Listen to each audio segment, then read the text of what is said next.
Hopefully, this is going to be a very straightforward video. It starts with a trip to Japan. While I was there, I stopped at a Hard Off, which is a Japanese hardware resale store, and I found this in their junk section.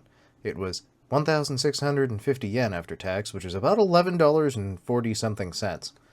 It's a Wii U Pro controller. It's a little grody, a little gross. It needs cleaned up. And also, I don't know if it works. So let's start with that, I guess. Okay, well, it, charged and connected, and yeah, it seems to be working. Which is a good start.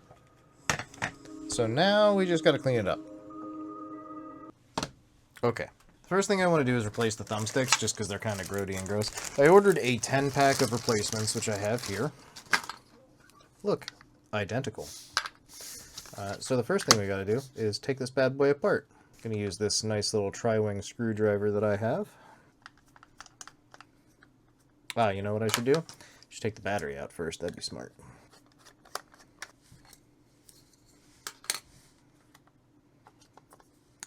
Huh. I think these use the same battery as 3DS's. If not, then they're very similar. That's kind of neat. Oh, it's a good thing I took that off. There's more, wow, there's a lot more screws on the inside.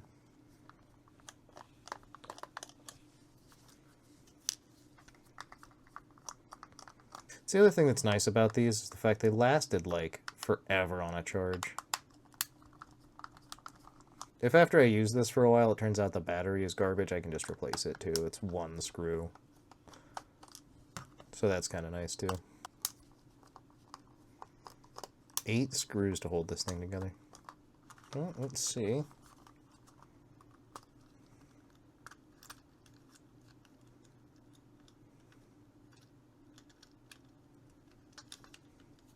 How this comes apart. It's got some cables connecting the front to the back. Okay. And there's the triggers.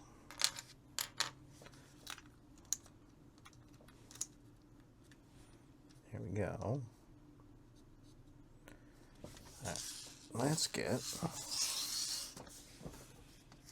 that last screw is still actually stuck in here. There we go.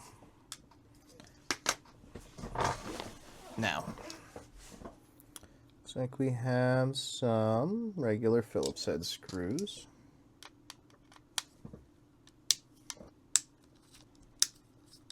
On the upside, they have consistent screw sizing, which is nice.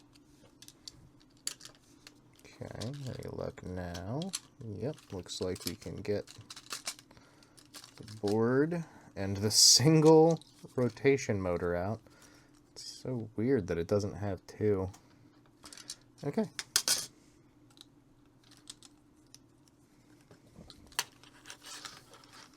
Alright, I'm going to grab all of these guys off of here. And I'm going to grab these guys. Pop. And pop. Off here. First thing is just to get these new thumbsticks put on there. Make sure they're lined up. Just push them right on.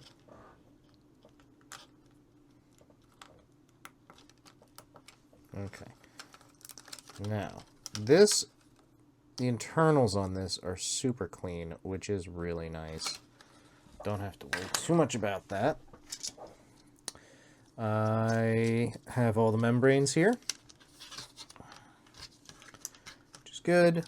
And then I'm going to go ahead and just take all of these guys out right here. And all the buttons and the LED diffusers. And the whole shebang of a shell right there. Which I'm going to go take soapy water to and make very clean. Oh, there's a little piece of metal in there. There's a little retaining bolt. Don't suppose that's easy to get out, do you? I bet you I have to push this down. And it comes right out. Okay. Just have to be careful and bend that back right. Alright. So I'm going to take this and hit this with some Goo Gone. Hit the whole thing with some soapy water, basically. Clean it all up.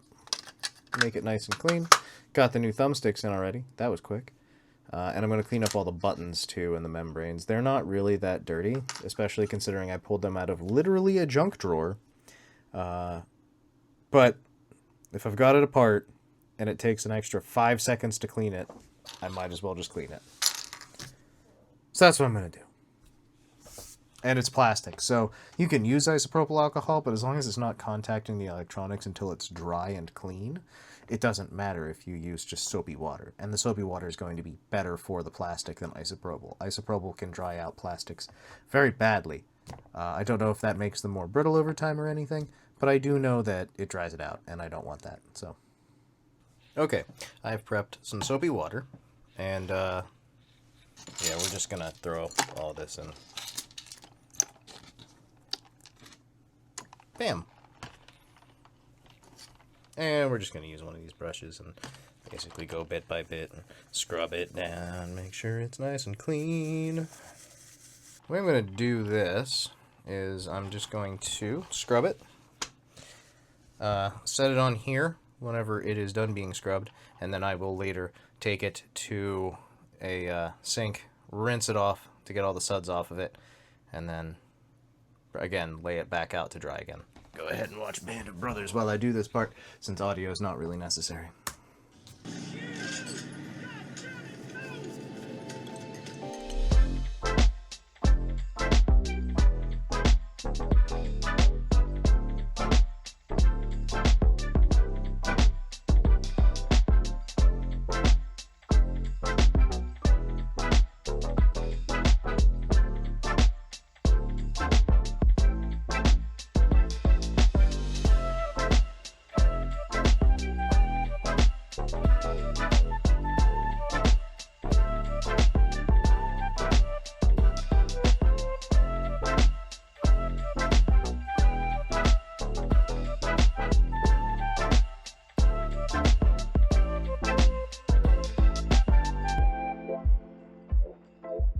These are all very sudsy and in need of rinsing, and now I'm just going to go ahead and move on to the big bits. This is going to take a while to dry. That's the biggest downside, so I won't be back to this until tomorrow, unfortunately. But that's okay. That's how these things go.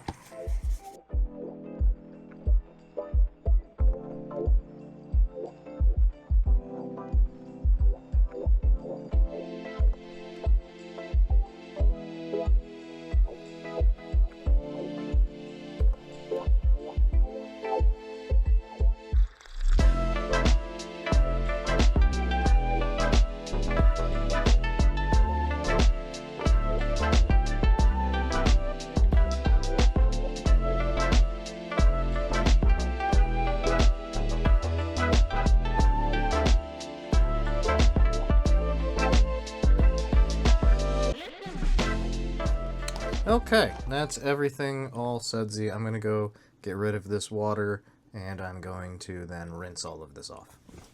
That's what it looks like. Yay! Okay, I don't have any compressed air or anything like that to kind of speed up the drying process for these. Unfortunately, it's just going to have to sit overnight until everything is well and truly dry. There's no problem cleaning these plastic parts with water and soap, but there's a ton of tiny little crags in there for the water to get stuck and sit. So we want to make sure that everything is dried off and evaporated off of there before we put this back together, because it can definitely damage the internals. So now we wait. Everything at this point has had an entire day to dry. We can take a look and see that, yep, there's nothing like hiding down in the crevices or in the screw holes or anything. It's completely dry. Unfortunately, this glossy plastic is always going to sort of hold on to thumbprints and things like that. It's literally just the way that it works. There's a few scratches here that I'm not going to really have anything that I can effectively do anything about. But yeah, for the most part, it's clean. That's what we were aiming for. Good job, us. Next thing we got to do, put everything back where it belongs. Thankfully, it's all keyed, so, you know, That would have been the wrong way. Alright, most of it is keyed. But it should be pretty straightforward to get everything back where it needs to go.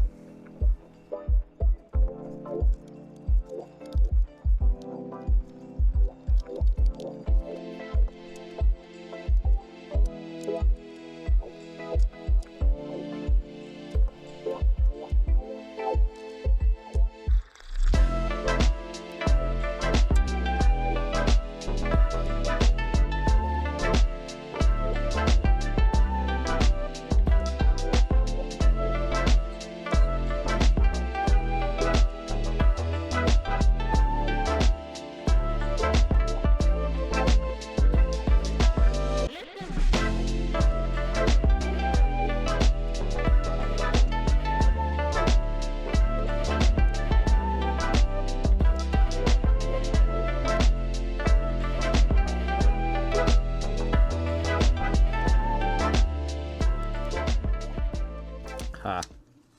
Okay, I wasn't supposed to put these parts in yet. These go over top of the board. There it goes. Okay. Let's get that through there. This is going to go on top of it. It's going to be the same story over here, I imagine.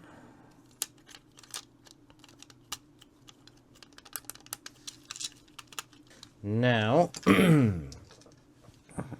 put the internal screws back in.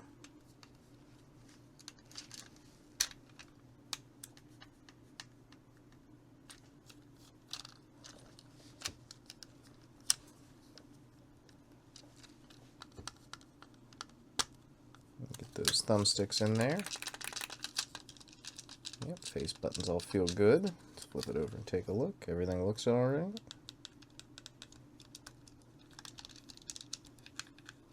Then we can get the back put on.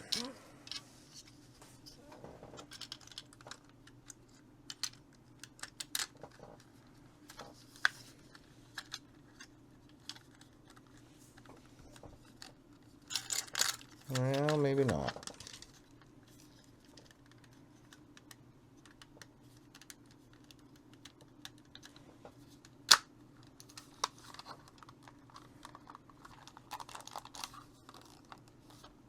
Still think it's weird there's only one vibration motor in this thing. Okay. Now...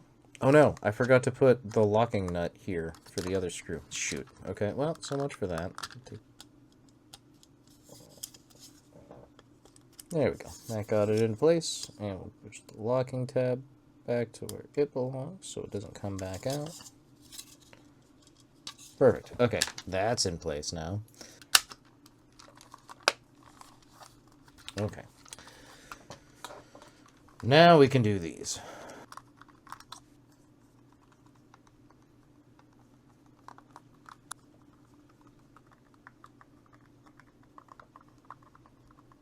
We have the sync button here. I don't know what this does. I wonder if that's like a factory reset. Anyways, battery time. Now we have to see if I fixed it till it broke. Which does happen sometimes, and then you gotta keep fixing it until it works again.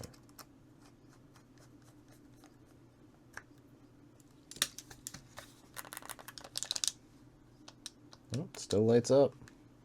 Turns on the Wii U too. So I'm guessing we're still in business. And those thumbsticks feel way better. They're clean, they're fresh, they're new. All the buttons feel nice. Like, yep, looky there. Still working. So there we go. That's one clean controller that I paid $11.40 for. Thanks, Japan. That's pretty cool. Now then, time to save the Kingdom of Hyrule. Let's go. I'm a dog.